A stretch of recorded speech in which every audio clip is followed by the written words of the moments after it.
Hare Krishna, Hare Krishna, Krishna Krishna, Hare Hare, Hare Rama, Hare Rama, Rama Rama, Hare Hare. So we continue reading from Srimad Bhagavatam. We're on Canto 6, Chapter 1. Does anyone remember where we are? We are hearing the story of Ajāmila, Mhm. where the Vishnu Doots have come. Yamdutas have come, and they're trying to pull out his soul. And the Vishnu Dutas appear and they stop them. That you cannot do this act. And then they talk, and then they are just explaining, and they ask them to leave, and they cannot come near any person who chants the name of Lord. And we also heard that the person, all your sins could be washed away just by chanting Krishna's name. And even the desire to sin can also be taken away if you just chant the name of Krishna. Sukadev Goswami mentioned that also. Thank you. And one more thing, that also that if, because Ajāmila was the person who had done a lot of seva in his young age, so that's why also he was able to call out to Krishna at that time the name of Narayana. And although he was actually meaning to call his son, he was actually able to just take shelter of the name Narayan, of the holy name, because previously he had done devotional service. So although he had no intention to call Narayan, he was intending to call his son, but when he spoke the name Narayan, he completely took shelter of the name. So, Uchur Nishedhitastamste. Uchur Nishedhitastamste. Vaivasvata Purasara. Vaivasvata Purasara. Ye yuyam pratishedharo. Ye yuyam pratishedharo. Dharma Rajasya Shasanam. Dharma Rajasya Shasanam. Translation and purport by His Divine Grace, A.C. Bhaktivedanta Swami Srila Prabhupada. When the order carriers of Yamraj, the son of the sun god, were thus forbidden, they replied, "Who are you, sirs, that you have the audacity to challenge the jurisdiction of Yamaraj?" According to the sinful activities of Ajāmila, he was within the jurisdiction of Yamraj, the supreme judge appointed to consider the sins of the living entities.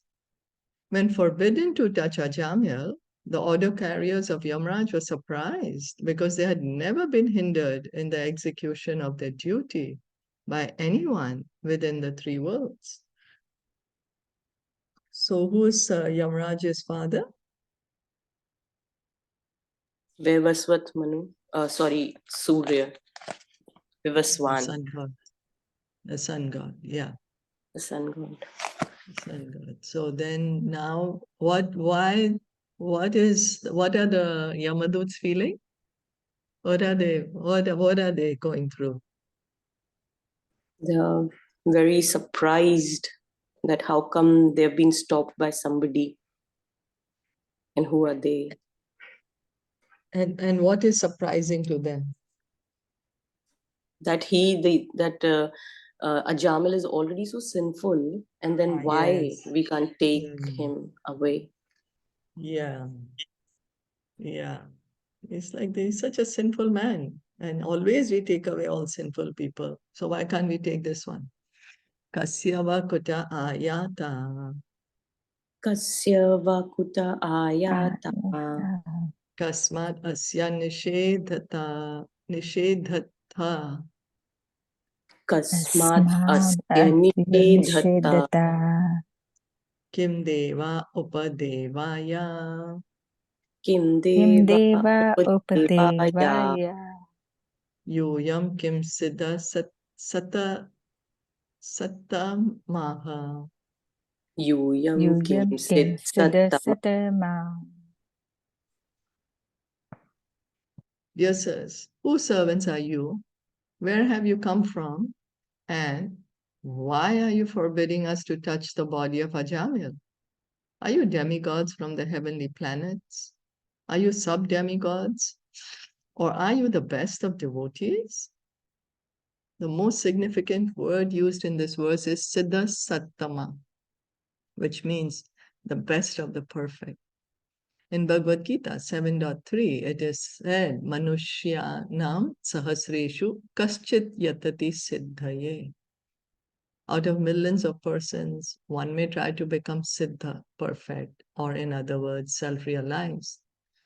So Krishna says, no, not easy to become Krishna conscious. He himself says, Manushyanam sahasreshu. Out of millions and millions of people, one will try for liberation, and out of thousands of such perfected beings, one will actually become Krishna conscious.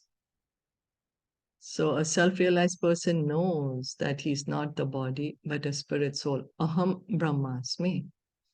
At the present moment, practically everyone is unaware of this fact. But one who understands this has attained perfection and is therefore called a Siddha.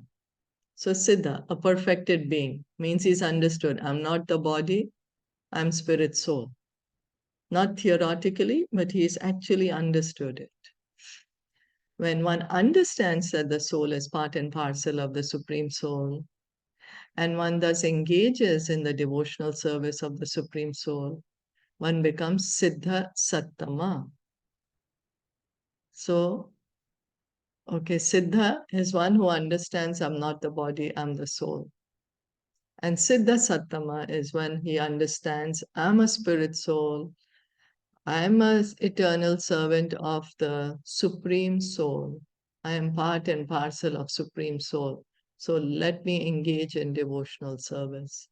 Then such a soul is called Siddha Sattama. One is then eligible to live in the Vaikuntha planets or Krishna Loka.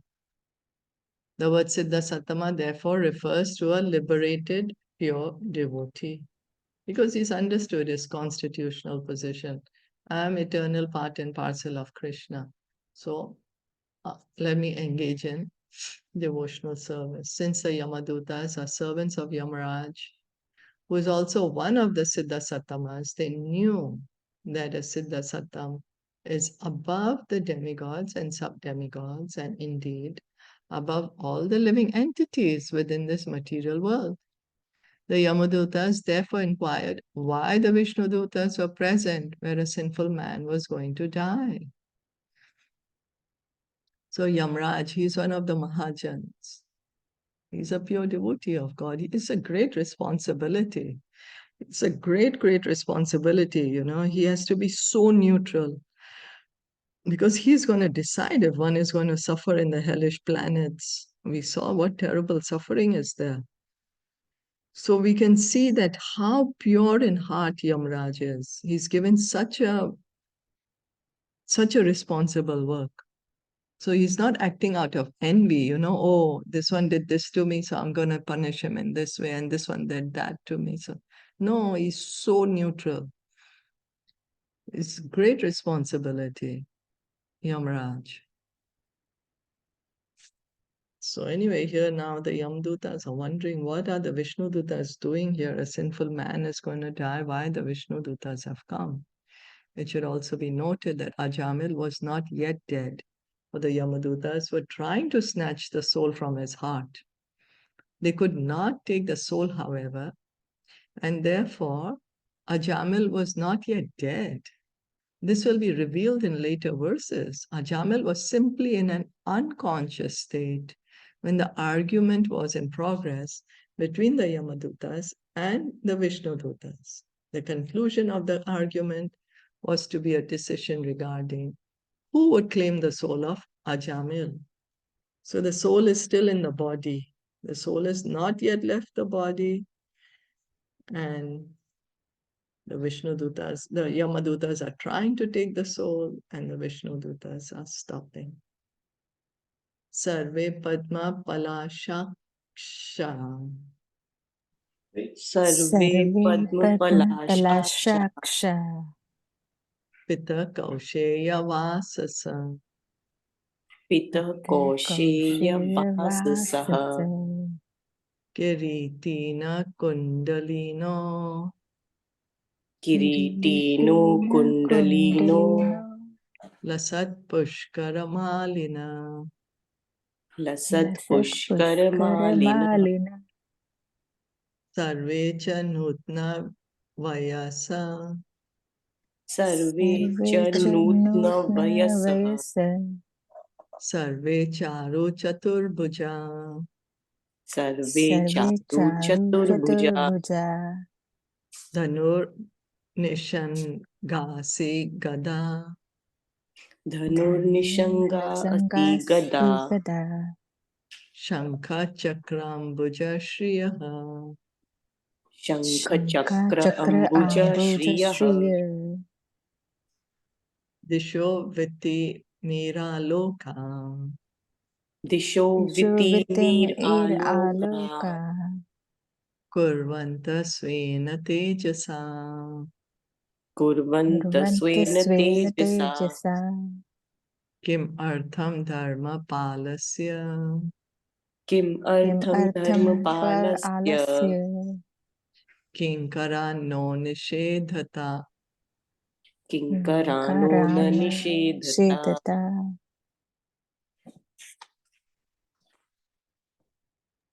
The order carriers of Yamraj said, your eyes are just like the petals of lotus flowers, dressed in yellow silken garments, decorated with garlands of lotuses, and wearing very attractive helmets on your heads and earrings on your ears. You all appear fresh and youthful.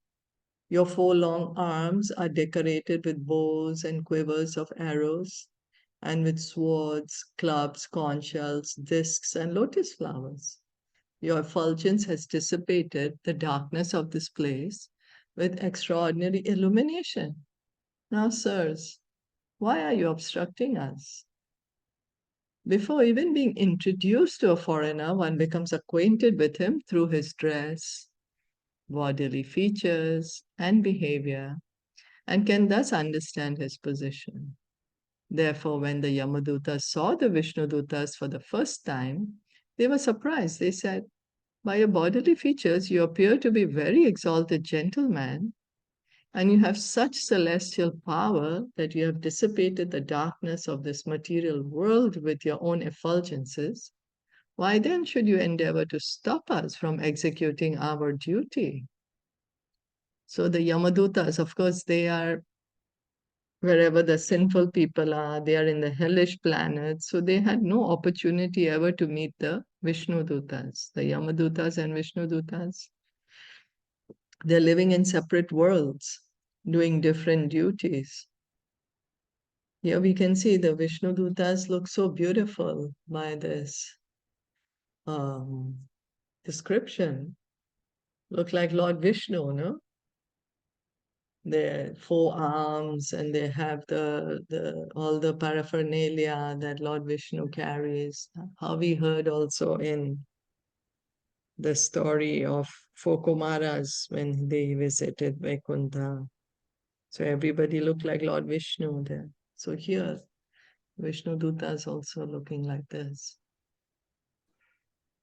So then it will be explained that the Yamdutas, the order carriers of Yamaraj, mistakenly considered Ajāmila sinful. They did not know that although he was sinful throughout his entire life, he was purified by constantly chanting the holy name of Narayan. In other words, unless one is a Vaishnav, one cannot understand the activities of a Vaishnav. So he kept calling Narayan, Narayan. He was calling his son, but the name was acting, the name was purifying him. And it was inoffensive. Inoffensively, he was calling. He was not committing offenses. So it was purifying him. The dress and bodily features of the residents of Vaikuntha Lok are properly described in these verses. The residents of Vaikuntha, who are decorated with garlands and yellow silken garments, have 4 arms holding various weapons. Thus, they conspicuously resemble Lord Vishnu. They have the same bodily features as Narayan because they have attained the liberation of Sarupya, but they nevertheless act as servants. All the residents of Vaikuntha Lok know perfectly well that their master is Narayan or Krishna and that they are all his servants.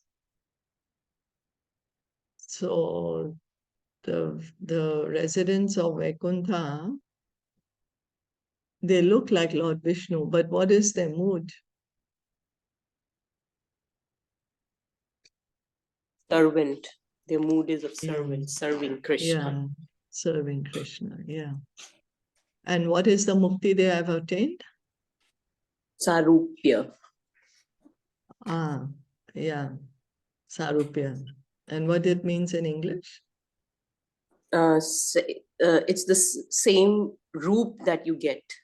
It is you Yeah. just get the roop. You look alike Vishnu. Yes. Yeah. I think only the money is the difference, that you don't have the Kastuba jewel. Yeah, Kastuba money. Yeah, and the Srivatsa. Yeah, Srivatsa. Yeah. So they know they're perfectly well that their master is Narayana or Krishna and they're all his servants. They are all self-realized souls who are Nitya Mukta, everlastingly liberated. So who is Nitya Mukta? What souls are called Nitya Mukta? The one who reside in the spiritual world. And who's Nitya Badha? The one the Jivas, the one who are in the conditioned world, in the material world. We are the Nitya Badha. So what happens when the Nitya Badha soul goes to the spiritual world? What do they become? They also become Nitya Muktas. Yes, that's right. They also become Nitya Mukta. So although they could conceivably declare themselves Narayana or Vishnu, they never do so. Because they look like Narayan, but they never call themselves Narayan. They're firmly fixed in their position that I'm a servant of Narayan. They always remain Krishna conscious and serve the Lord faithfully. Such is the atmosphere of Vaikuntha. Similarly, one who learns the faithful service of Lord Krishna through the Krishna consciousness movement will always remain in Vaikuntha and have nothing to do with the material world. So Prabhupada is saying, even while living in this material world, one can live in Vaikuntha if one follows Krishna consciousness. One learns how to serve Krishna, then he is in Vaikuntha even while living in the material world. So he becomes a Jivan Mukta, a liberated person, although being in the material world. Shri Shuka Vacha. Shri Sukha Vacha. Iti ukte yamaduteste. Iti ukte yamaduteste. Vasudevoktakarina. Vasudevoktakarina. Tan pratyucho prahasyedam. Tan pratyucho prahasyedam. Megha nirhradaya gira. Megha nirhradaya gira. Sukadev Goswami continued, being thus addressed by the messengers of Yamaraj, the servants of Vasudev smiled and spoke the following words in voices as deep as the sound of rumbling clouds. The Yamadutas were surprised to see that the Vishnudutas, although polite, were hindering the rule of Yamaraj. Similarly, the Vishnudutas were also surprised that the Yamadutas, although claiming to be servants of Yamaraj, the supreme judge of religious principles, were unaware of the principles of religious action. Thus the Vishnudutas smiled, thinking, what is this nonsense they are speaking? If they're actually servants of Yamaraj, they should know that Ajāmila is not a suitable candidate for them to carry off. So here the Vishnudutas are smiling. They are saying, you're servants of Dharmaraj. You're servant of Dharmaraj. Yamaraj, he's the judge, right? Supreme judge of religious principles. And then you don't know religious principles and you're trying to argue with us. And you are here trying to take Ajāmila away. That means you yourself don't know the religious principles. How come somebody who's the servant of the upholder of religious principles doesn't know? You know? And how was the voice of the Vishnudutas? How does the voice sound?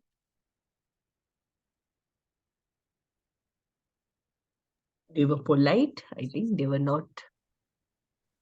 Yeah, they were polite. Yeah, They but there's smiled. a quality. They smiled. Rumbling clouds. Yeah, their voice sounds like rumbling clouds. That's how their voice is sounding. I had read somewhere when Krishna's voice is like that, like the clouds. So anyway. Okay. Shri Vishnu Duta Ucca. Shri Vishnu Duta Duta Ucca. Yuyam Vai Dharma Rajasya. Yuyam Vai Dharma Rajasya. Yadi Nirdeshakarina. Yadi Nirdeshakarina. Bhuta Dharmasya Nastatvam. Bhuta Dharmasya Nastatvam. Yakcha Dharmasya Lakshanam. Yachcha Dharmasya Lakshanam. The blessed messengers of Lord Vishnu, the Vishnuduta, said, if you're actually servants of Yamaraj, you must explain to us the meaning of religious principles and the symptoms of irreligion. So now they are having a discussion. Yamadutas want to take Ajāmila's soul because he's sinful. Vishnudutas are saying you cannot take. So then now they're asking, okay, what are the religious principles? You tell us. This inquiry by the Vishnudutas to the Yamadutas is most important. A servant must know the instructions of his master. The servants of Yamaraj claim to be carrying out his orders, and therefore the Vishnudutas very intelligently ask them to explain the symptoms of religious and irreligious principles. A Vaishnava knows these principles perfectly well because he is well acquainted with the instructions of the Supreme Personality of Godhead. The Supreme Lord says, Sarva Dharman Parityagya Mam Ekam Sharanam Vraja. Give up all other varieties of religion and just surrender unto me. Therefore, surrender unto the Supreme Personality of Godhead is the actual principle of religion. So Prabhupada is explaining to us here, what is the actual principle of religion? Give up all varieties Surrender. of surrender unto me. Yes, surrender to Krishna. Where does Krishna say this? The Bhagavad Gita. That's right. Chapter 18. Yeah. Chapter 18. That's right. Thank you. Yeah. So this is a religious principle because it's the order of Krishna. It's the order of God. Surrender unto me. Those who have surrendered to the principles of material nature instead of to Krishna are all impious, regardless of their material positions. Unaware of the principles of religion, they do not surrender to Krishna, and therefore they are considered sinful rascals, the lowest of men, and fools bereft of all knowledge. As Krishna says in Bhagavad Gita 7.15, Namam duskritino mudha prapadyante naradhama maya yapahrata jnana asuram bhavam ashrita. Those miscreants who are grossly foolish, lowest among mankind, whose knowledge is stolen by illusion, and who partake of the atheistic nature of demons, do not surrender unto me. One who has not surrendered to Krishna does not know the true principle of religion. Otherwise, he would have surrendered. So the religious principle is to surrender to Krishna. And Krishna is saying those who are not surrendered to me are miscreants. So Prabhupada is saying that those who have not surrendered to Krishna means they have not understood the religious principle, because if they would have understood, then they would surrender. Right? When we understand something, we'll do it. So the question posed by the Vishnu Dutas was very suitable. One who represents someone else must fully know that person's mission. The devotees in the Krishna consciousness movement must therefore be fully aware of the mission of Krishna and Lord Chaitanya. Otherwise, they will be considered foolish. All devotees, especially preachers, must know the philosophy of Krishna consciousness so as not to be embarrassed and insulted when they preach. So Srila Prabhupada is saying that the devotees of Krishna consciousness movement should also know the philosophy, should also know the religious principles, because they're representing the mission of Lord Chaitanya, mission of Lord Krishna. What is Lord Krishna's mission? Lord Chaitanya's mission to bring everyone back home, back to Godhead. So the devotee goes telling everyone to chant Hare Krishna. Katham svidhriyate danda Svidriyate danda kim vasya sthanam ipsitam. kim vasya sthanam ipsitam Dandya kim karina sarve. Dandya kim karina sarve Ahosvit katichinninam. aho svikati. What is the process of punishing others? Who are the actual candidates for punishment? Are all karmis engaged in fruitive activities punishable, or only some of them? One who has the power to punish others should not punish everyone. There are innumerable living entities, the majority of whom are in the spiritual world and are nitya mukta, everlastingly liberated. There is no question of judging these liberated living beings. Only a small fraction of the living entities, perhaps 1/4, are in the material world. And the major portion of the living entities in the material world, 8 million, of the 8,400,000 forms of life, are lower than human beings. They are not punishable, for under the laws of material nature, they are automatically evolving. So the Vishnu Dutas are asking, do you know who is to be punished and who is not to be punished? So Prabhupada is saying, where do the majority of the living entities live?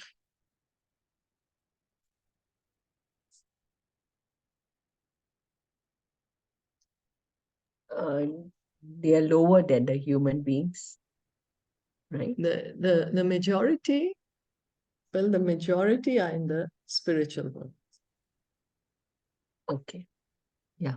Yeah. The majority. Spirit. Yeah. Majority are nitya mukta. So you can't judge those, they're already liberated. Then only 1/4 of the living beings, they live in the material world. And out of which, yeah, as you rightly said, most of them are lower than human beings. So 8 million are lower. So they are not punishable. Why they are not punishable? Because they are directly under the laws of material nature.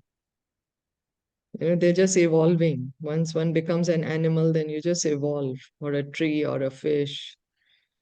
It's just like then how the cycle goes, a gradual evolution of consciousness then. Yeah, because they don't have the intelligence, right? That's right. They don't have the intelligence to choose. Yeah. So human beings who are advanced in consciousness are responsible, but not all of them are punishable. So now Prabhupada is explaining, okay, majority are in the spiritual world, so you can't even judge them because they are liberated. Then, okay, 1/4 are in the material world, out of which 8 million, they are not punishable. Why? Because they don't have the consciousness to act. They are just under the laws of material nature. So, and then out of the human beings also, not all of them are punishable. Those engaged in advanced pious activities are beyond punishment. Only those who engage in sinful activities are punishable. Therefore, the Vishnudutas particularly inquired about who is punishable and why Yamraj has been designated to discriminate between who is punishable and who is not. How is one to be judged? What is the basic principle of authority? These are the questions raised by the Vishnudutas. So the Vishnudutas are asking on what basis is Yamraj judging that one has to go to hell. So they're asking, do you know on what basis they're asking? Anyone wanted to comment anything? Any question?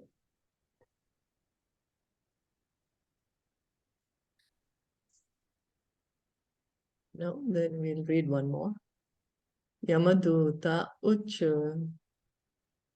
Yamaduta Uchu Veda Pranihito Dharmo. Veda Pranihito Dharmo Ki Adharmas Tad Viparyaya.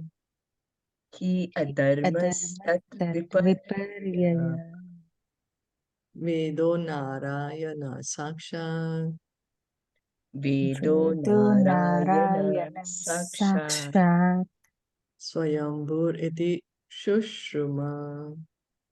Swayambhur iti Shushruma. The Yamadutas replied, that which is prescribed in the Vedas constitutes dharma, the religious principles, and the opposite of that is irreligion. The Vedas are directly the Supreme Personality of Godhead, Narayan, and are self-born. This we have heard from Yamaraj. The servants of Yamaraj replied quite properly. They did not manufacture principles of religion or irreligion. Instead, they explained what they had heard from the authority Yamaraj. Mahajano yena gata sapantha. One should follow the Mahajan, the authorized person. So the Yamadutas are not saying according to me or I think or either. No, they are saying we heard from Yamaraj that whatever is mentioned in the Vedas, that is religion, rest is all irreligion. Yamaraj is one of the 12 authorities. Therefore, the servants of Yamaraj, the Yamadutas, replied with perfect clarity when they said, Shushruma, we have heard. The members of modern civilization manufacture defective religious principles through speculative concoction. This is not dharma. They do not know what is dharma and what is adharma. Therefore, I stated in the beginning of Srimad Bhagavatam, Dharma prohijita kaitavotra dharma, not supported by the Vedas, is rejected from Srimad Bhagavat Dharma. Bhagavad Dharma comprises only that which is given by the Supreme Personality of Godhead. Bhagavad Dharma is Sarva Dharman Parityagya Mam Ekam Sharanam Braja. One must accept the authority of the Supreme Personality of Godhead and surrender to Him and whatever He says. That is Dharma. So Prabhupada is helping us understand what is Dharma, the word of Krishna. Surrender to Krishna. This is what is Krishna's order. Surrender to me. Arjuna, for example, thinking that violence was adharma, was declining to fight, but Krishna urged him to fight. Arjuna abided by the orders of Krishna, and therefore he's actually a dharmi, because the order of Krishna is dharma. So one may say, oh, Arjuna committed violence. He became sinful by fighting the Mahabharata war. No. In fact, he became the hero. Till today, we praise him. Why? Because he followed Krishna's order. So following Krishna's order, that is dharma. Krishna says in Bhagavad Gita 15.15, Vedasya sarver aham eva vedya. The real purpose of Veda, knowledge, is to know me. One who knows Krishna perfectly is liberated. So all the Vedas, Krishna has given us the Vedas so that we can know him. He wants us to know him. He wants us to revive our relationship with him. As Krishna says in Bhagavad Gita 4.9, Janma karma chame divyam, evam yo veti tattvataha, tyakva deham punarjanma, naiti mameti. So Arjuna, one who knows the transcendental nature of my appearance and activities does not, upon leaving the body, take his birth again in this material world, but attains my eternal abode, O Arjuna. One who understands Krishna and abides by his order is a candidate for returning home back to Godhead. So Krishna is saying, you just understand that my form is transcendental, my activities are transcendental, and by knowing this, you will get liberated. So it may be concluded that dharma, religion, refers to that which is ordered in the Vedas, and adharma, irreligion, refers to that which is not supported in the Vedas. Okay, do you all want to stop here, or you all want to finish this? Sneha, you want to stop here? Actually, yeah, because I have my Yeah. guest there. Good now. It's Yeah, not there. so yeah, that's why I'm asking. Yeah, so we'll Okay. stop Yeah. and we'll finish this Yes. purport tomorrow. Srila Yes. Prabhupada ki jai, Gaur Ki jai. Bhakta Vrinda ki jai. Hare Krishna.